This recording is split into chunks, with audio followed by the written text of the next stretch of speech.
Welcome to another video. I'm Ivan. How are you today? For today's video, I will cook rice and adobo. In cooking rice, you need to wash it 2 or 3 times.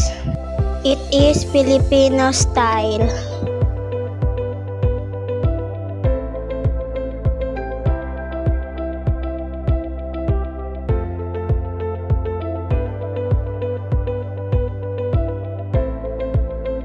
In measuring water, we use our finger. It's done. Let's cook chicken adobo. We need onion and garlic, chicken, soy sauce, vinegar. Pineapple juice is optional. You can use sugar. I saute garlic and onion.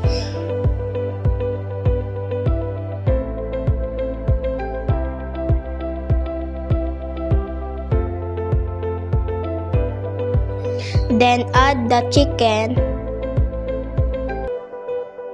Mix time to time. Just cover it. Add the soy sauce and vinegar.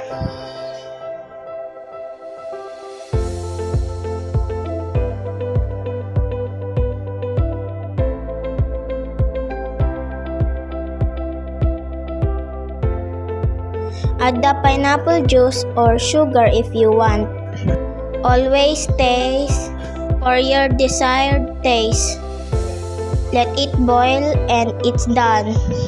It is eat time. So delicious. Don't forget to eat fruits for your immune